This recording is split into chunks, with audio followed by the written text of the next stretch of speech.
Hello everyone, welcome to my new video. Today we will discuss about locomotion and movement. These two processes are very important in our daily life and we do these two processes daily. We move daily and we locomote daily. Firstly, what is the meaning of movement? Movement is the significant feature of all living organisms. जितने भी living organisms हैं वो सबका important feature है movement. For example if we talk about humans, अगर हम अपनी खुद की बात करते हैं तो हम भी मूव करते हैं. लाइक हम अपने लिम्स को मूव कर सकते हैं, आईलिड्स, टंग, जोज.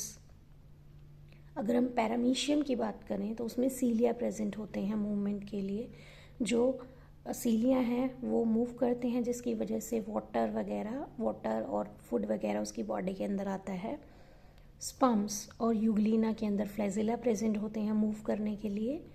अमीबा प्रोटोप्लाज्मिक स्ट्रीमिंग करता है जिसकी वजह से उसके अंदर जितनी भी ऑर्गेनेली हैं वो मूव कर पाती हैं, अपनी मूवमेंट शो कर पाती हैं.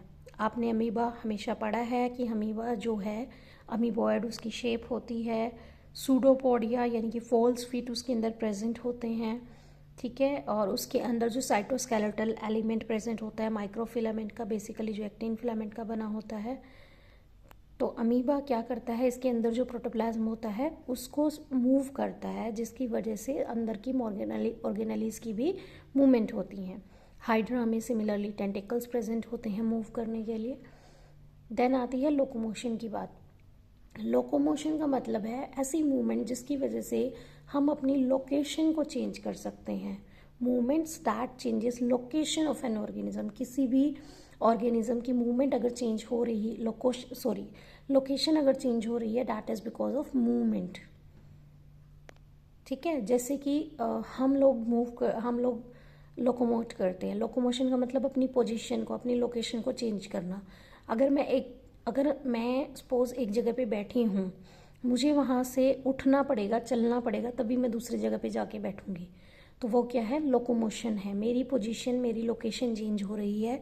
जैसे मुझे अगर दिल्ली से कैथल जाना है तो मुझे मूव करना पड़ेगा. तो मूवमेंट और लोकोमोशन में फ़र्क क्या हुआ? मूवमेंट वो है जब हम अपने बॉडी पार्ट को मूव कर सकते हैं लेकिन उसकी वजह से हम अपनी लोकेशन चेंज नहीं कर सकते. जैसे मैंने अपने हाथ की उंगली हिलाई, तो हाथ की उंगली हिलाई तो वो मूवमेंट है मेरे हाथ की फिंगर की, लेकिन उसकी वजह से ये थोड़ी है कि मेरा पूरा हाथ एक जगह से दूसरी जगह पे शिफ्ट हो गया. ऐसा नहीं है. सिमिलरली जैसे मैं खाना खा रही हूँ, मैं अपनी जोज़ को हिला रही हूँ या मैं अपने टंग को मूव कर रही हूँ, तो उसकी वजह से मेरी पोजीशन में तो कोई चेंज नहीं आ रहा, मेरी लोकेशन में कोई चेंज नहीं आ रहा, तो वो मूवमेंट है. लोकेशन वो है जब मेरी पोजीशन चेंज हो रही है. और लोकोमोशन का जो पैटर्न है वो हमारे हैबिटेट और ऑर्गेनाइजेशन पे डिपेंड करता है. किस जगह पे मैं रहती हूँ, पानी में रहने वाले ऑर्गेनिज्म हैं, धरती पे रहने वाले ऑर्गेनिज्म है, तो उस पे डिपेंड करता है कि वो कैसे अपनी पोजीशन को चेंज करते हैं. उनके अंदर जैसे फीट प्रेजेंट है उनके अंदर, ठीक है. तो लोकोमोशन ज़रूरी क्यों है? लोकोमोशन ज़रूरी इसलिए है खाने के लिए, खाना ढूंढने के लिए ऑर्गेनिज्म एक जगह से दूसरी जगह जाते हैं. शेल्टर, अपने आप को शेल्टर प्रोवाइड करने के लिए, मतलब रहने की जगह के लिए, मेटिंग के लिए, ब्रीडिंग ग्राउंड्स के लिए और प्रेडेटर से बचने के लिए. तो बहुत सारे रीजंस हो सकते हैं लोकोमोशन करने के. जैसे अगर हम ह्यूमंस की बात करें तो हम लोग लोकेट करते हैं, अपनी जॉब करने एक प्लेस से दूसरी प्लेस पे जाते हैं. तो वो हम क्यों जा रहे हैं? अपनी अर्निंग्स के लिए. और अर्निंग्स हमें क्यों चाहिए? खाना लाना है, ठीक है. तो ये भी लोकोमोशन का एक रीज़न हो गया. नेक्स्ट देखिए, very important line, all locomotions are movements but all movements are not locomotions. मतलब जितनी भी लोकोमोशन होगी उसके अंदर मूवमेंट तो आएगी. अगर मुझे एक जगह से दूसरी जगह पे शिफ्ट होना है तो मुझे चलना पड़ेगा, तो मेरे लिम्स उसमें मूव कर रहे हैं, हाइंड लिम्स उसमें मूव कर रहे हैं, तो लोकोमोशंस मूवमेंट होती हैं. लेकिन सभी मूवमेंट से लोकोमोशन नहीं होती. जैसे वही मैंने आपको पहले भी एग्जांपल बताया कि अगर मैं अपनी टंग को मूव कर रही हूँ, अपनी जीभ को मूव कर रही हूँ, या अपनी जोज़ को मूव कर रही हूँ, या अपनी हाथ के फिंगर को हिला रही हूँ, उसकी वजह से मेरी कोई पोजीशन, मेरी कोई शिफ्टिंग नहीं हो रही है एक जगह से दूसरी जगह पे, तो वो क्या है, सिर्फ मूवमेंट है. तो मैं कह सकती हूँ जितनी भी लोकोमोशंस होंगी उसमें मूवमेंट आएगी, लेकिन जितनी मूवमेंट्स होंगी वो लोकोमोशन नहीं होंगी।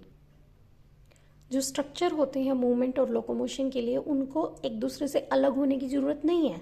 मतलब सेम स्ट्रक्चर जो है वो मूवमेंट भी करवा सकता है और वो लोकोमोशन में भी हेल्प कर सकता है। For example cilia, for example paramecium के अंदर सीलिया प्रेजेंट होते हैं। हेयर आई ड्रॉ अ रफली डायग्राम ऑफ पैरामीशियम में जैसा कि आपको पता है उसकी पूरी की पूरी बॉडी जो है वो सीलिया से कवर रहती है। स्लिपर लाइक इसकी बॉडी होती है। 2 तरह के इसके अंदर न्यूक्लियस प्रेजेंट होते हैं और बाहर सराउंडिंग में जो भी खाना या पानी वगैरह है वो इसकी बॉडी के अंदर जाता है through the movement of these सीलियास। ठीक है। देन ह्यूमंस की अगर हम बात करें, ह्यूमंस में लिम्स प्रेजेंट हैं जो उसको बॉडी की मूवमेंट में और लोकोमोशन में दोनों चीज़ों में हेल्प करते हैं। हाइड्रा के अंदर टेंटेकल्स हैं। ह्यूमंस के अंदर जो लोकोमोशन है उसको कोऑर्डिनेशन की ज़रूरत पड़ती है। किस किस के बीच में कोऑर्डिनेशन होना चाहिए? Nervous system, muscular system and skeleton system. इन तीनों सिस्टम्स के बीच में जब कोऑर्डिनेशन होता है तभी हमारी बॉडी जो है एक जगह से दूसरी जगह पे मूव कर सकती है। जैसे कि अगर मुझे चलना है तो मेरे नर्वस सिस्टम से मैसेज आएगा मेरे मस्कुलर सिस्टम के पास और मसल से मैसेज जाएगा मेरी बोन्स के पास। तो इस तरीके से कोऑर्डिनेटेड वे में काम होगा और मैं लोकोमोट कर पाऊंगी। Thank you.